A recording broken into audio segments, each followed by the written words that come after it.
Hello students, Vidya Bharati Kashi प्रांत के YouTube channel में आप सभी का स्वागत है। मैं विद्यासागर गुप्ता फ्रॉम रानी रेवती देवी सरस्वती विद्या निकेतन इंटर कॉलेज राजापुर प्रयागराज। आज हम आपके लिए क्लास 12th फिजिक्स का सैम्पल पेपर लेकर के आए हैं, तो उसी को आज हम लोग देखेंगे, सॉल्व करेंगे। सीधे अपने स्लाइड पर आते हैं और ये आपका रहा सेक्शन ए।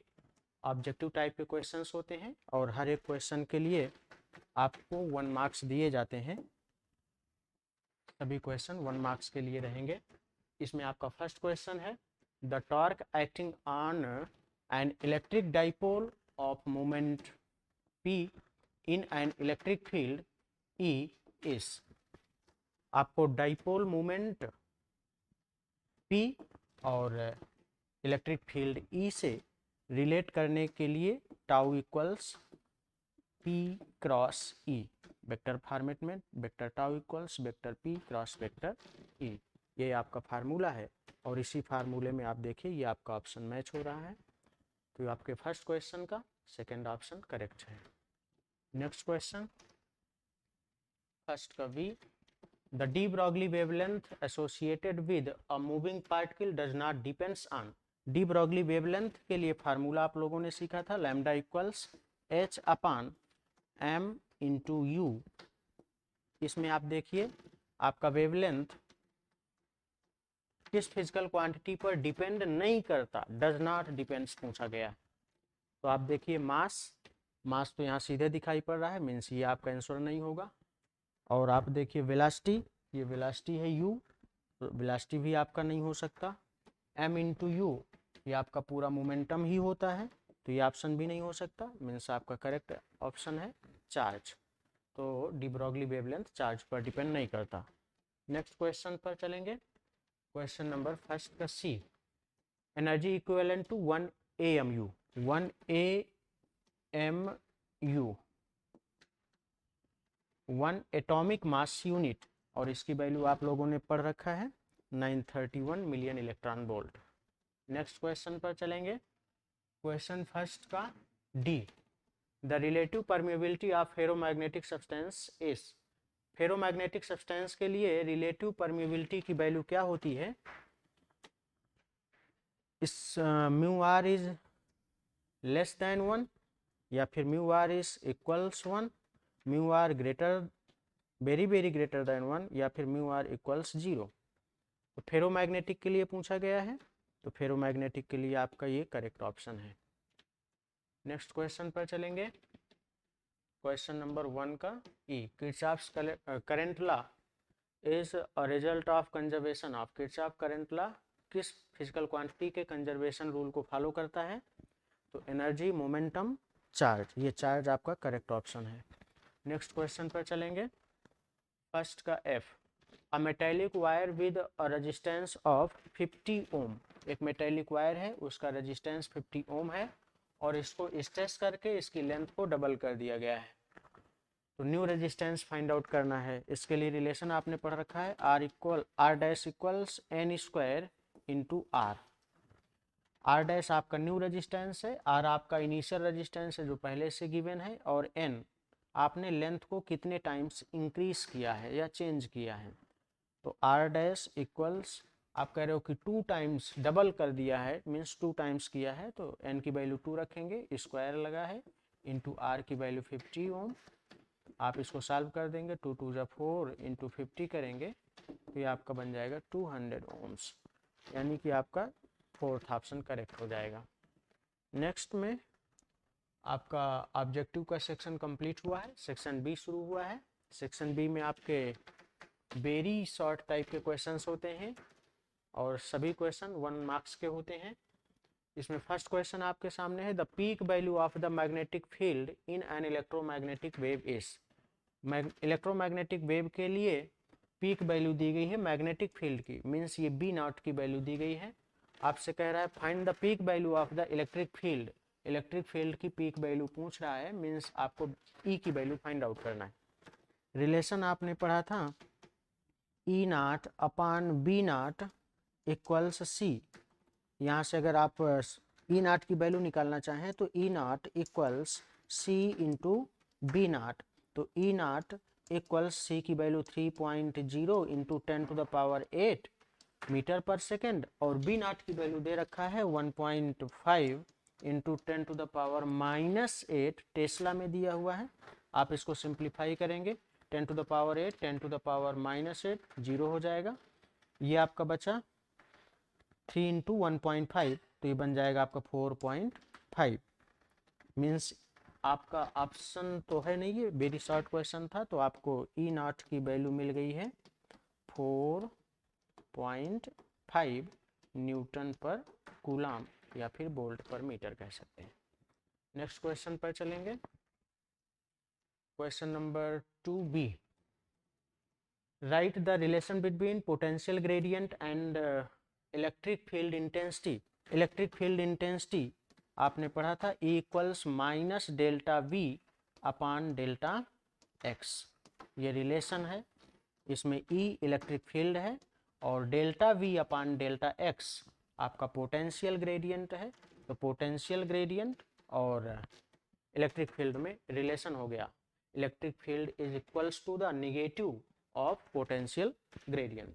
आपका सेकंड क्वेश्चन हो गया। अब आपका सेकंड का third question, what is mean by doping in semi conductors. तो इसमें आपको डोपिंग की डेफिनेशन बतानी है, और डोपिंग आप लोग सेमीकंडक्टर में पढ़े थे, जिसमें आपने कहा था कि the process of adding impurity to an intrinsic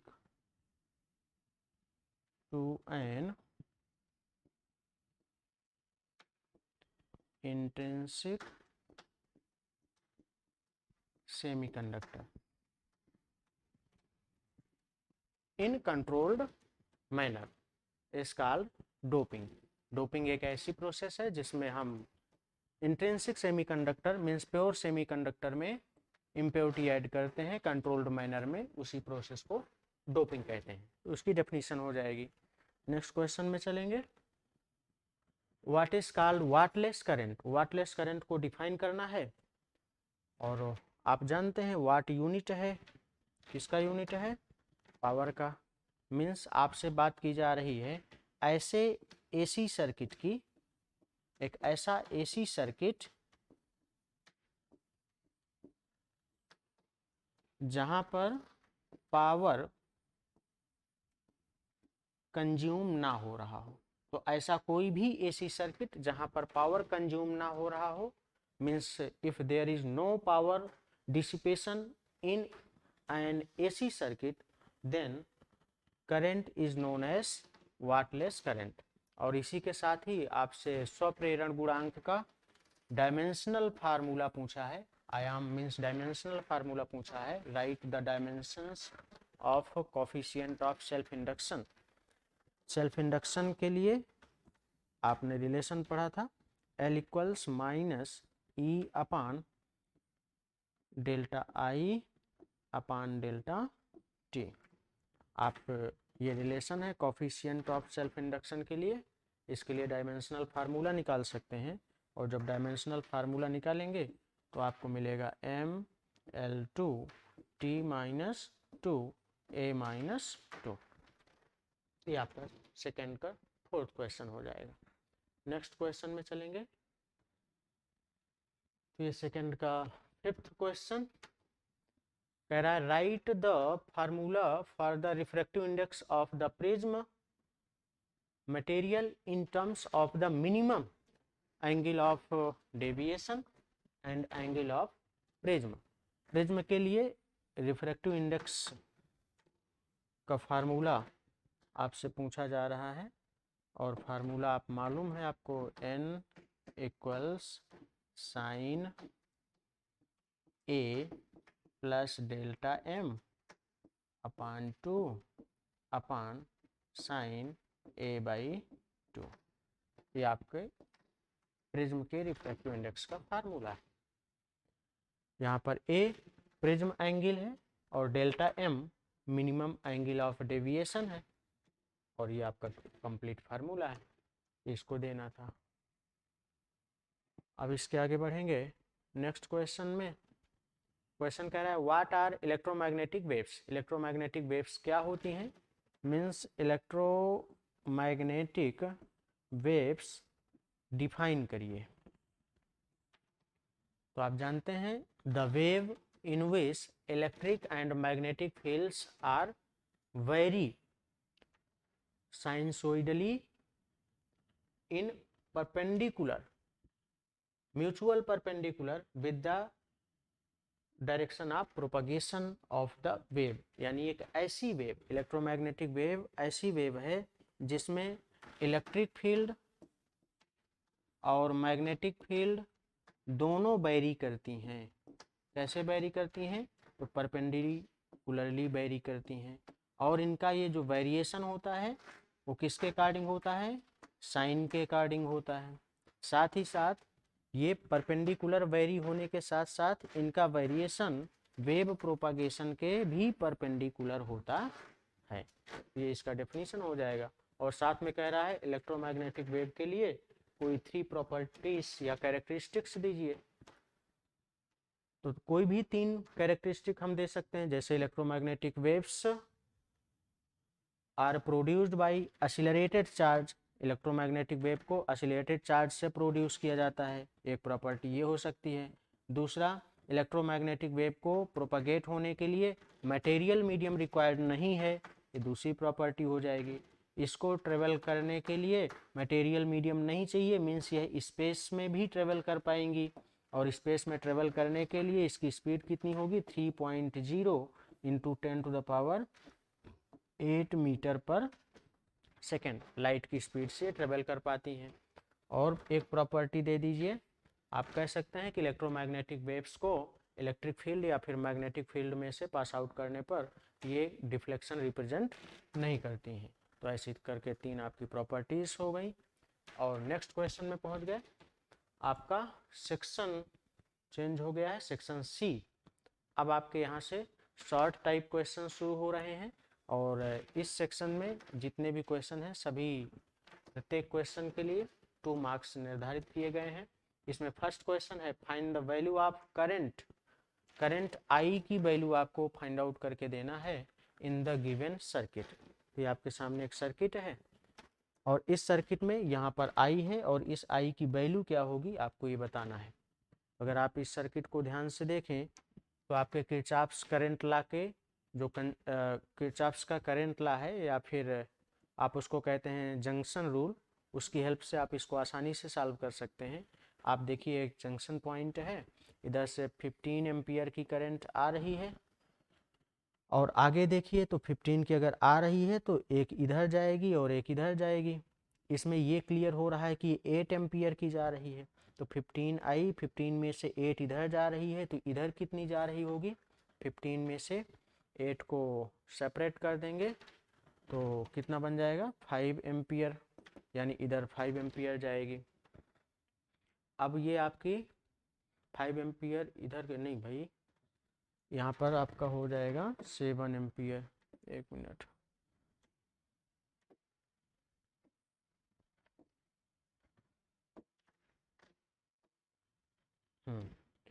तो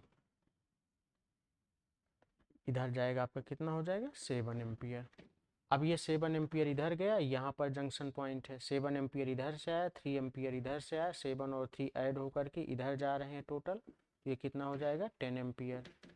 इधर देखिए 8 एम्पियर ये इधर आ रहा है, ये जंक्शन पॉइंट है, 8 एम्पियर इधर आ रहा है और 5 एम्पियर इधर से आ रहा है, तो ये दोनों ऐड होकर के 8 और 5 कितने बन जाएंगे, 13 एम्पियर। इसको आगे कंटिन्यू करिए, इधर से 13 आ रहा है, इधर से 10 आ रहा है, दोनों यहाँ मिल करके आगे जा रहा है, तो 13 और 10 ऐड हो जाएंगे तो ये 23 एम्पियर। इस तरह से आपके आई की वैल्यू मिल जाएगी। ये क्वेश्चन नंबर आपका 3rd हो गया। 3rd का ए हो गया। अब 3rd के बी में चलते हैं। इसमें आपका क्वेश्चन कह रहा है light of wavelength 6000 angstrom falls perpendicularly on a slit 1 into 10 to the power minus 5 meter wide. Calculate angular width of the central maximum या central maxima of the diffraction pattern. Central maxima की value find out करना है और आपने relation theta 2 theta equals 2 lambda upon E ये learn कर रखा होगा। इसी को आप यूज़ कर लीजिए तो आपकी वैल्यू कैलकुलेट हो जाएगी। वैल्यू रखेंगे ये हो जाएगा 2 और लैम्डा की वैल्यू देखिए कितनी है 6000 एंगस्ट्राम है। इसको हम लिख सकते हैं 6 into 10 to the power minus 7 metre upon में ई की वैल्यू ये स्लिट का विड्थ दिया हुआ है 1 into 10 to the power minus 5 metre. अब आप इसको सॉल्व करेंगे, जब सॉल्व करेंगे तो आपको सेंट्रल मैक्सिमा की वैल्यू मिलेगी और इसको जब आप सॉल्व करेंगे तो 10 टू द पावर माइनस 7 है, 10 टू द पावर माइनस 5 ऊपर जाएगा कन्वर्ट हो जाएगा और इसको आप जब सॉल्व करेंगे तो आपको वैल्यू निकल करके आएगी 0.12 रेडियन, 0.12 रेडियन। ये आपका आंसर हो जाएगा। नेक्स्ट पर चलेंगे, क्वेश्चन नंबर 3 सी। क्वेश्चन कह रहा है what is meant by threshold frequency in photo electric effect.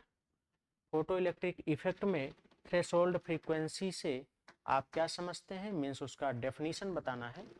तो थ्रेशोल्ड फ्रीक्वेंसी आप जानते ही हैं the minimum frequency required to emit photo electrons from a metallic surface is known as threshold frequency। तो इसमें केवल सिंपल सा थ्रेशोल्ड फ्रीक्वेंसी की definition दे देना है और थ्रेशोल्ड फ्रीक्वेंसी को आप लोग न्यू नॉट से रिप्रेजेंट करते थे और इसको डिफाइन कर दिया कि वो न्यूनतम आवृत्ति जो किसी धातु की सतह से मुक्त प्रकाश वैद्युत इलेक्ट्रॉनों या प्रकाश इलेक्ट्रॉनों का उत्सर्जन करे उसको थ्रेशोल्ड फ्रीक्वेंसी कहते हैं और उसका डेफिनेशन हो जाएगा। नेक्स्ट क्वेश्चन में चलेंगे, right the necessary condition for total internal reflection. Total internal reflection पूर्ण आंतरिक परावर्तन के लिए नेसेसरी कंडीशन बताना है। तो आप जानते हैं कि पूर्ण आंतरिक परावर्तन का केस तब होता है जब आपकी लाइट डेंसर मीडियम से जाए रेयरर मीडियम में। पहली कंडीशन तो यही है। दूसरी कंडीशन क्या है कि आपका जो एंगल ऑफ इंसिडेंस है वो मस्ट बी ग्रेटर देन होना चाहिए क्रिटिकल एंगल सी से। ये दो कंडीशंस हैं, ये दोनों कंडीशंस जब फुलफिल होंगी तब आपका टोटल इंटरनल रिफ्लेक्शन होगा। ये टोटल इंटरनल रिफ्लेक्शन के लिए आपकी कंडीशंस हो गई। नेक्स्ट क्वेश्चन पर चलेंगे। आपका सेक्शन सी कंप्लीट हो गया है, सेक्शन डी शुरू हुआ है। ये भी शॉर्ट टाइप के क्वेश्चंस हैं लेकिन यहाँ पर हर एक क्वेश्चन के लिए 3 मार्क्स निर्धारित हैं। इसमें से ये क्वेश्चन कह रहा है the ratio of intensities of two wave is. दो वेव्स दी गई हैं और उनकी इंटेंसिटी दी गई है। कितना दी गई है, तो I1 रेशियो I2 गिवन है 25 ratio 16। What is the ratio of their amplitudes. आपसे इनके एम्पलीट्यूड्स का रेशियो पूछा गया है, ये मीन्स A1 रेशियो A2 पूछा गया है। आप लोग जानते हैं कि A means amplitude is directly proportional to, ये रिलेशन आपने ऐसे सीखा था सीधे से, देखिए I is directly proportional to A square.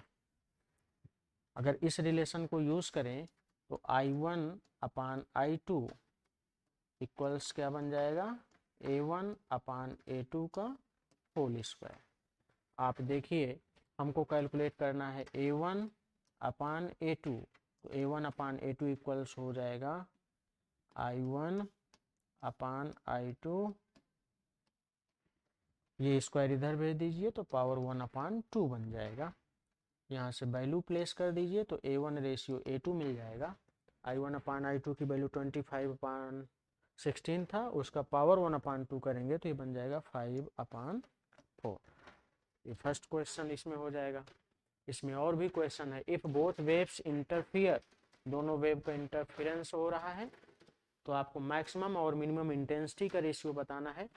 Maximum intensity I max और रेशियो करना है किसके साथ, मिनिमम इंटेंसिटी के लिए। तो I max ratio I minimum, I minimum value solve करने के लिए रिलेशन क्या था, maximum intensity √I1 plus √I2 इसका square upon √I1 minus √I2 इसका स्क्वायर। वैल्यूज प्लेस कर दीजिए। I1 और I2 की वैल्यूज हमको मालूम है, वैल्यूज प्लेस करिए। I1 की वैल्यू रख दीजिए 25, I2 की वैल्यू रख दीजिए 16 और यहाँ पर वैल्यूज प्लेस करके सॉल्व करिए। तो I1 को जब रूट ओवर के अंदर करेंगे तो 5 मिलेगा, 16 को रूट ओवर के अंदर करेंगे तो 4 मिलेगा और 4 और 5 हो जाएगा आपका 9, तो ये बन जाएगा 9:1। तो मैक्सिमम और मिनिमम इंटेंसिटी आपको मिल जाएगा 9:1। अब इसके आगे नेक्स्ट क्वेश्चन पर चलेंगे। नेक्स्ट क्वेश्चन है आपका फोर्थ का बी। फोर्थ के बी में आपके पास क्वेश्चन है और ये क्वेश्चन कह रहा है state Faraday's law of electromagnetic induction. Faraday के विद्युत चुंबकीय प्रेरण के नियम लिखिए। दो नियम, फैराडेस फर्स्ट लॉ और दूसरा Faraday's second law. First law को न्यूमैन्स लॉ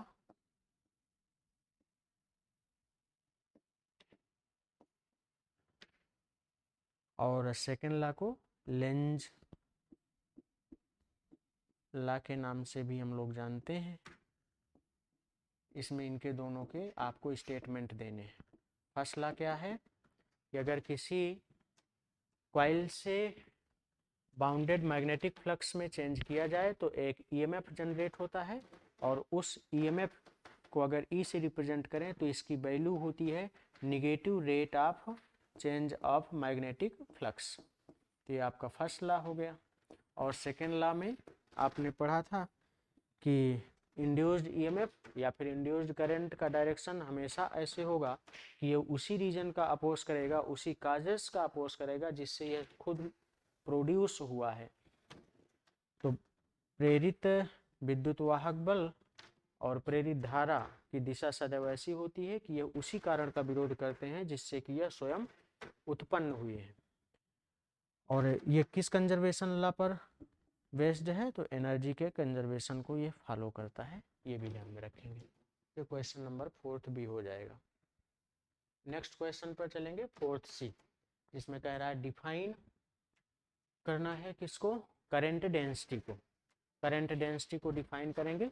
करंट डेंसिटी को आप लोग जे से रिप्रेजेंट करते हैं और अगर रिलेशन ध्यान में हो तो J = I/A, यानी किसी कंडक्टर के पर यूनिट एरिया में फ्लो होने वाले करंट को ही करंट डेंसिटी कहते हैं और इसको हम लोग J से रिप्रेजेंट करते हैं। यह एक वेक्टर क्वांटिटी है, तो ये हो जाएगा करंट डेंसिटी का डेफिनेशन। साथ ही ये रिलेशन आपको डिराइव करना है। अगर आपको यह रिलेशन डिराइव करना है तो आपके माइंड में एक क्वेश्चन होना चाहिए, जब आप drift velocity free electron model के बेसिस पर ओम्स लॉ का वेरिफिकेशन कर रहे थे तो आपको पोटेंशियल डिफरेंस V के लिए रिलेशन मिला था V = m/n/e² tau L/A × I, ये आपको रिलेशन मिला था।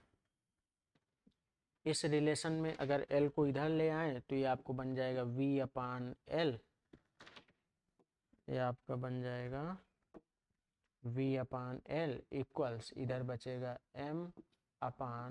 m/ne² टाउ और ये बचेगा आपका I अपान ए। ये V अपान एल, अगर आप इसको देखिए तो V अपान एल मीन्स पोटेंशियल ग्रेडियंट है और आप इसको इलेक्ट्रिक फील्ड कहते हैं, तो ये बन जाएगा E इक्वल्स, इधर आप देखिए तो ये है आपका I upon A means current density J है, और ये आप देखिए तो डेरिवेशन में आपने इसको बोला था रो, जिसको आप स्पेसिफिक रेजिस्टेंस बोलते हैं। तो ये रिलेशन बन जाता है E इक्वल्स रो इंटू जे, लेकिन आपको रो नहीं चाहिए, आपको सिग्मा चाहिए।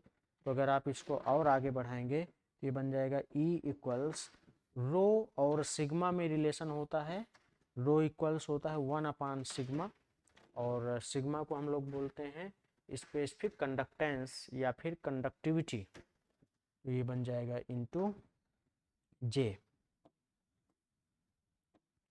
ये बन जाएगा। यहाँ से आप अगर देखिए तो आपके सामने रिलेशन आ जाएगा J equals rho into E। इस तरह से आपका रिलेशन डिराइव हो जाएगा। ये क्वेश्चन था आपका फोर्थ का C। नेक्स्ट में चलेंगे फोर्थ D। फोर्थ D में क्वेश्चन है, आपके सामने एक सर्किट डायग्राम दिया गया है, और इस सर्किट डायग्राम में आप लोगों को पोटेंशियल डिफरेंस फाइंड आउट करना है। सर्किट में पोटेंशियल डिफरेंस, दोनों सेल के बीच में पोटेंशियल डिफरेंस कैलकुलेट करना है। अगर आप देखें तो इसका वोल्टेज दिया गया है 10 वोल्ट और यहाँ पर है 2 वोल्ट। तो हमें सबसे पहले क्या निकालना चाहिए, करंट, कि करंट कितना फ्लो कर रही है। यहाँ पर देखिए कलर चेंज कर लेते हैं, इधर से देखिए 10 वोल्ट है तो करंट ऐसे जाएगी, इधर 2 वोल्ट है तो करंट ऐसे फ्लो होगी। कितनी करंट फ्लो होगी, तो सर्किट को देखिए और कैलकुलेट करिए। तो I equals E upon small r plus capital R, इसी फार्मूले का अगर हम लोग यूज़ करें तो I इक्वल्स E पर आप देखिए यहाँ पर एक सेल ये है, एक सेल ये है, करंट ऐसे फ्लो कर रही है। तो अगर हम भी ऐसे ही देखें तो 10 वोल्ट और ये 2 वोल्ट दोनों का इफेक्टिव ईएमएफ निकालेंगे तो 10 माइनस 2 यानी 8 हो जाएगा, अपान इंटरनल रेजिस्टेंस की बात करिए तो 2 ओम यहाँ सेल का इंटरनल रेजिस्टेंस है, 1 ओम यहाँ पर सेल का इंटरनल रेजिस्टेंस है, तो 2 प्लस 1 3 हो जाएगा, प्लस आर को अगर आप देखें तो 3 ओम यहाँ पर है और 2 ओम यहाँ पर है, तो 3 प्लस 2 कर देंगे तो ये 5 बन जाएगा। तो करंट अगर आप देखें तो 8 अपान 8 यानी 1 एम्पियर की करंट हमारे इस सर्किट में फ्लो हो रही है। तो इस सर्किट में करंट हमको मिल गई कि करंट की वैल्यू है 1 एम्पियर। अब अगर आपको करंट मिल गया 1 एम्पियर तो दोनों सेल के लिए आप पोटेंशियल डिफरेंस कैलकुलेट कर सकते हैं।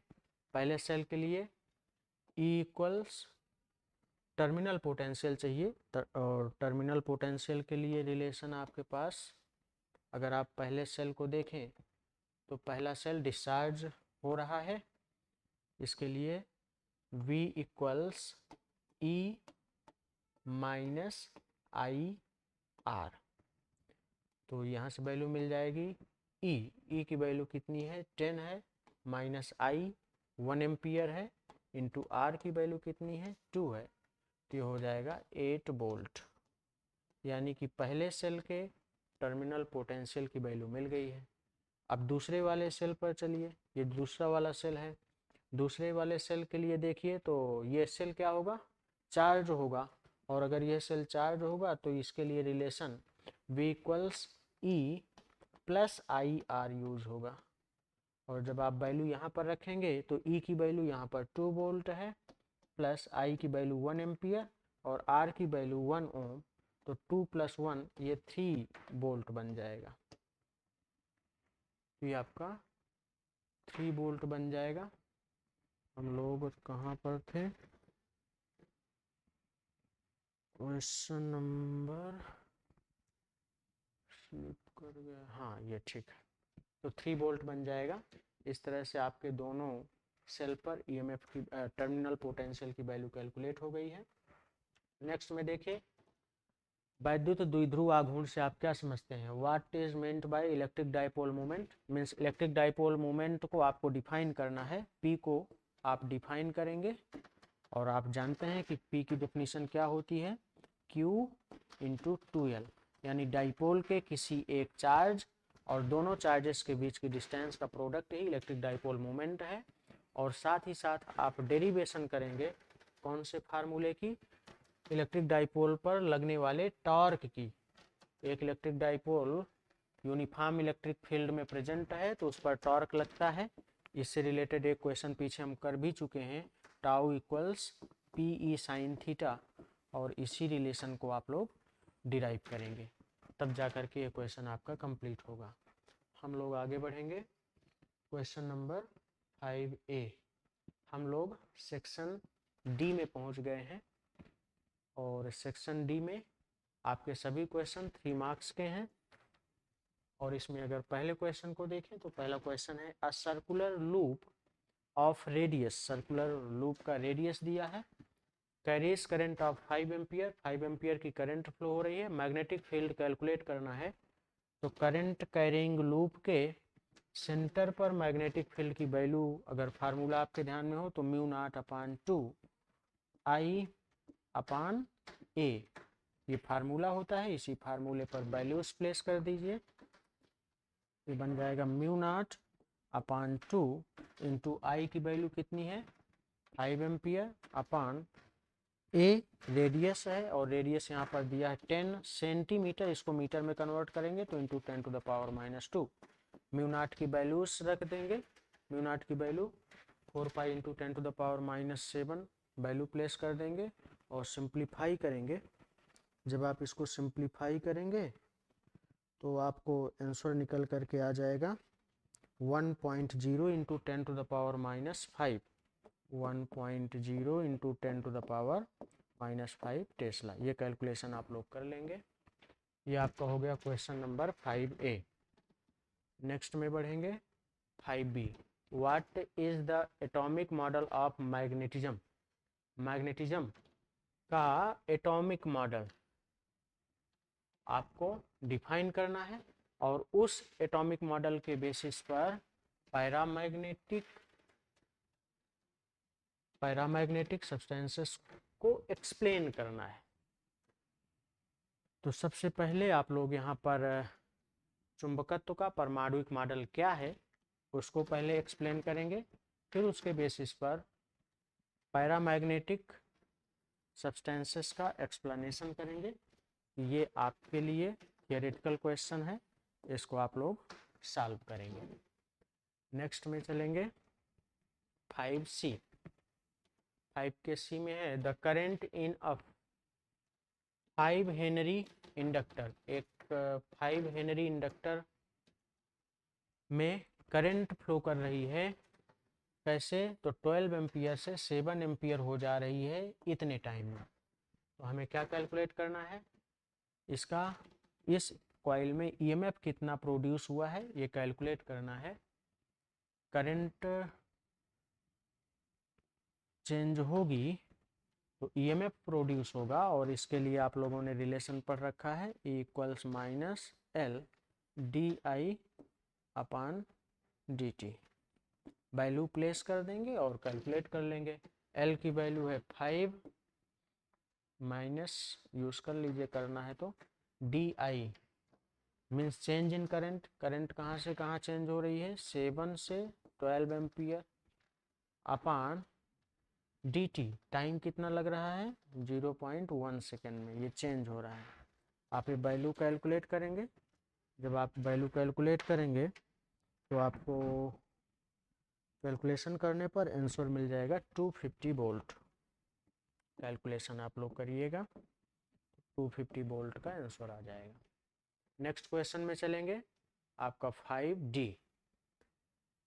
इसमें क्वेश्चन कह रहा है नाभिकीय विखंडन यानी न्यूक्लियर फिजन को डिफाइन करना है। ये भी आपका डिस्क्रिप्टिव क्वेश्चन है, इसको आप लोग लिखेंगे। तो नाभिकीय विखंडन की डेफिनेशन दीजिए और यह नाभिकीय संलयन से किस प्रकार अलग है यानी यहाँ पर दो क्वेश्चन। सबसे पहला न्यूक्लियर फिजन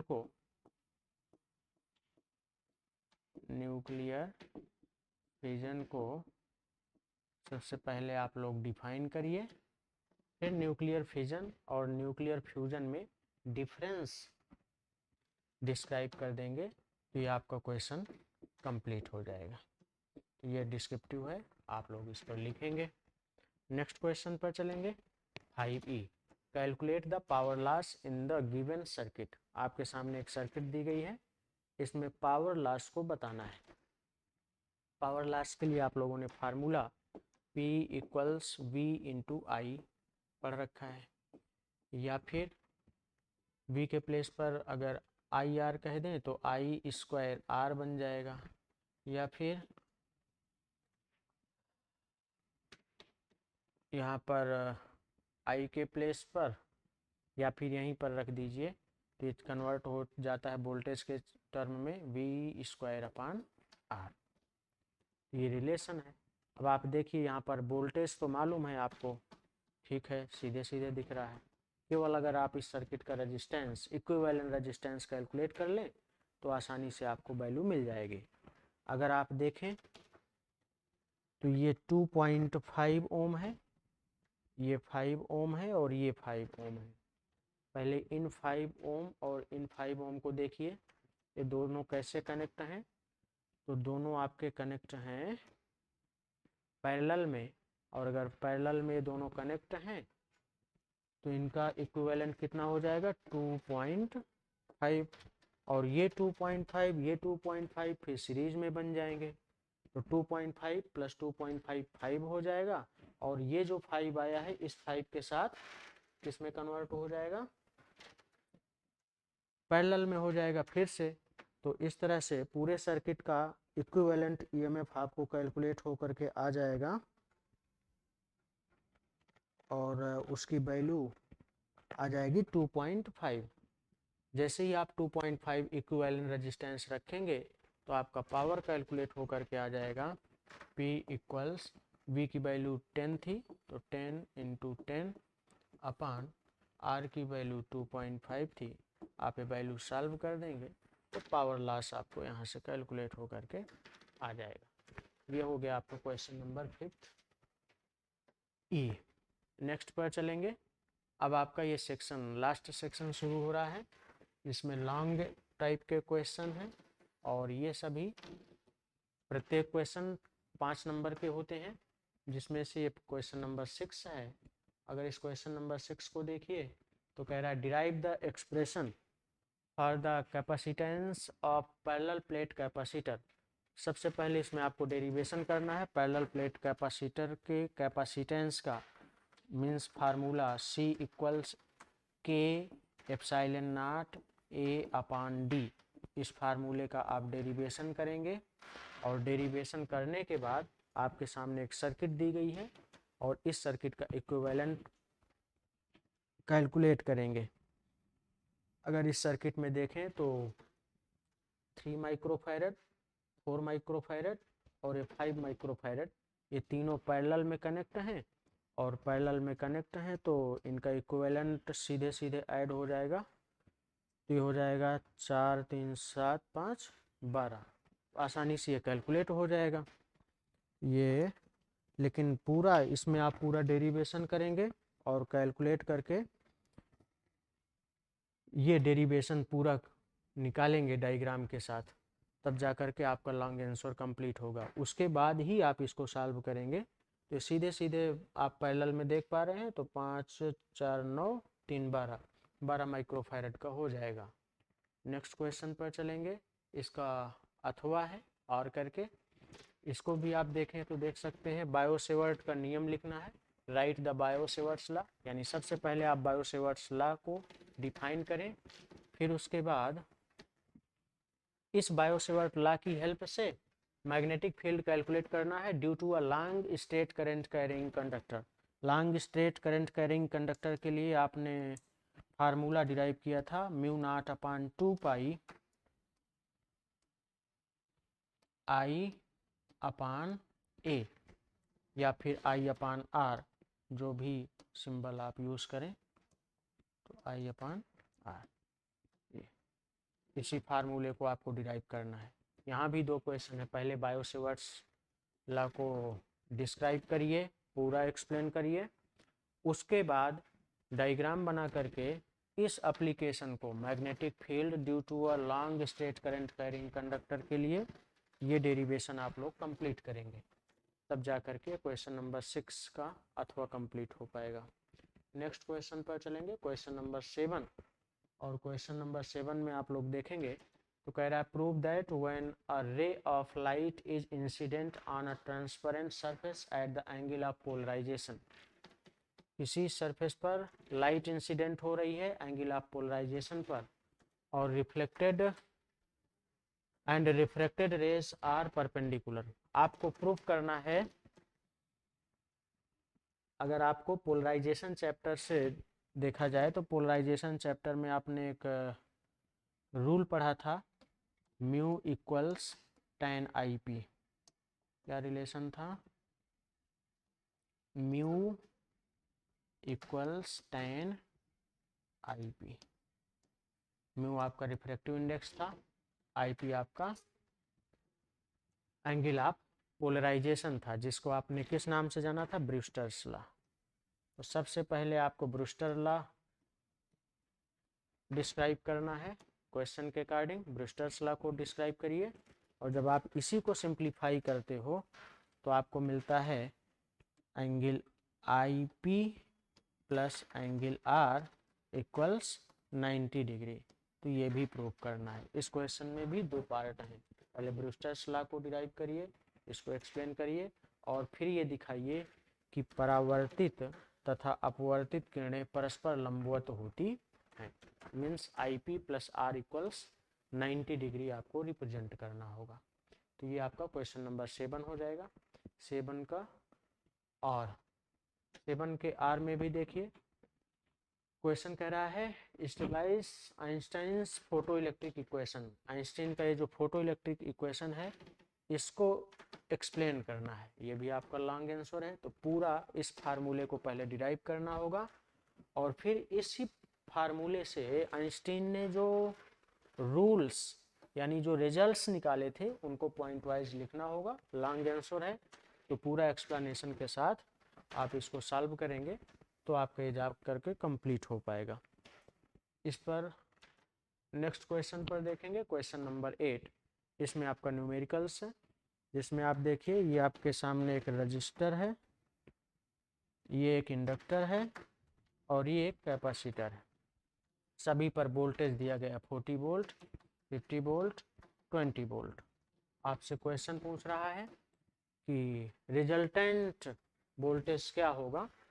तो resultant voltage V equals under root, LCR circuit है, LCR सर्किट के लिए V रजिस्टेंस पर square plus VL difference VC का स्क्वायर।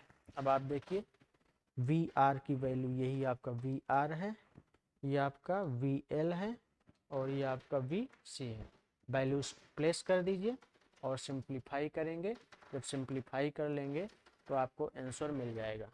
इस तरह से ये आपका न्यूमेरिकल हो जाएगा क्वेश्चन नंबर 8 का।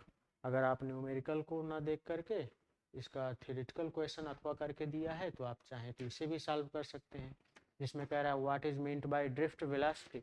ड्रिफ्ट वेलोसिटी को पहले डिफाइन करिए, फिर उस ड्रिफ्ट वेलोसिटी की रिलेशन, अभी पीछे हम लोगों ने एक क्वेश्चन इस पर डिस्कस किया था, जिसमें हमने बताया था V equals M upon NE square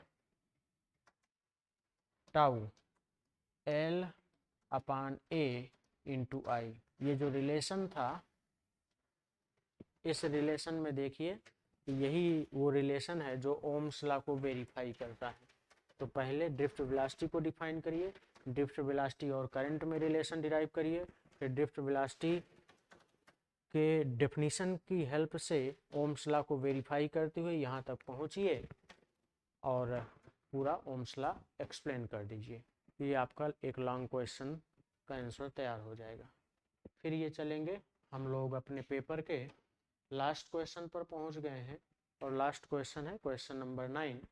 question number 9 में कह रहा है कि एक पीएन जंक्शन डायोड है। इस पीएन जंक्शन डायोड को करा है कि एक पीएन जंक्शन डायोड को हम हाफ वेव रेक्टिफायर की तरह कैसे यूज कर सकते हैं, इस बात को एक्सप्लेन करना है। यानी कि PN junction diode as a half wave rectifier, ये पीएन जंक्शन डायोड का पहला एप्लीकेशन है, उसको डिस्क्राइब करेंगे, सर्किट डायग्राम बनाएंगे, पूरा एक्सप्लेनेशन देंगे। तो ये थियोरेटिकल पोर्शन है, पहले उसको सॉल्व करेंगे और उसका वर्किंग वगैरह, प्रिंसिपल वगैरह सब डिस्क्राइब करते हुए पहले थियोरेटिकल पोर्शन को करेंगे। फिर इसी में एक क्वेश्चन भी दिया गया है और इस क्वेश्चन को भी सॉल्व करेंगे। ये क्वेश्चन आपके सामने है। इस क्वेश्चन में दिया गया है कि आपके सामने जो डायग्राम है इसमें एक ये डायोड लगा हुआ है और ये बाकी की पूरी सर्किट बनी हुई है। इसमें आपसे कहा जा रहा है कि एक अमीटर यहाँ लगाया गया है और एक अमीटर यहाँ लगाया गया है। तो आप बताइए दोनों अमीटर में करंट की वैल्यू क्या क्या मिलेंगी, A1 और A2 की वैल्यू मेजर करना है। अगर आप इसको ध्यान से देखिए तो ये आपका पीएन जंक्शन डायोड है जिसका ये P पार्ट है और ये N पार्ट है। आप देखिए N part P part positive terminal से कनेक्ट है और ये जो P पार्ट है वो निगेटिव टर्मिनल से कनेक्ट है। इसका मतलब आपका ये जो पीएन जंक्शन डायोड है यह रिवर्स बायस में है और अगर यह रिवर्स बायस में है तो यहाँ पर करंट फ्लो नहीं होगी, निग्लिजिबल होगी, जीरो होगी, यानी ए का तो पाठ्यांक जीरो होगा। बचा केवल और केवल ये आपके सामने। तो ये वोल्टेज दिया गया है, सिंपली आप लोग formula V equals IR use करके आप लोग I की वैल्यू निकाल लेंगे तो A2 मिल जाएगा। V कितना है तो 2 वोल्ट है, I कैलकुलेट करना है और R की वैल्यू 5 ओम है। तो आप यहाँ से I की वैल्यू निकाल लेंगे तो ये बन जाएगा 2/5। सिंप्लीफाई कर लेंगे और आंसर निकाल लेंगे। एकदम सिंपल सा है क्वेश्चन। इसके बाद इस क्वेश्चन में अथवा भी दिया गया है जिसमें कह रहा है derive the formula for the combined focal length of two thin lenses kept in contact. Two thin lenses हैं वो कॉन्टैक्ट में रखे हुए हैं, उनके कंबाइंड फोकल लेंथ का formula 1/f equals 1/f1 plus 1/f2 को डिराइव करना है।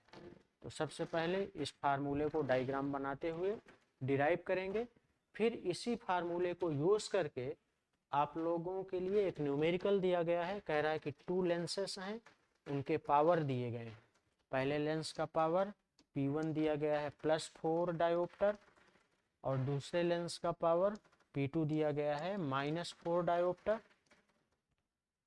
और इन दोनों लेंसेस को कांटेक्ट में रखा गया है। तो कंबाइंड फोकल लेंथ का फार्मूला वैल्यू आपको कैलकुलेट करना है। तो अगर P1 आपको दिया गया है तो आप यहाँ से आसानी से F1 कैलकुलेट कर लीजिए, जैसे P2 दिया गया है तो आप यहाँ से F2 कैलकुलेट कर लीजिए और दोनों वैल्यूज को यहाँ पर रख देंगे तो आपको कंबाइंड फोकल लेंथ यहाँ से मिल जाएगा। फार्मूले पर वैल्यू रख करके कैलकुलेट कर लेंगे। तो ये आपके सामने एक फिजिक्स का सैम्पल पेपर था जिसके हम लोगों ने सबसे पहले ऑब्जेक्टिव टाइप के क्वेश्चंस, फिर वेरी शॉर्ट टाइप के क्वेश्चंस, फिर शॉर्ट टाइप क्वेश्चंस और लास्ट में लॉन्ग टाइप के सारे क्वेश्चंस को एक बार देखा है। उम्मीद करते हैं ये आपके लिए यूज़फुल होगा। Thank you.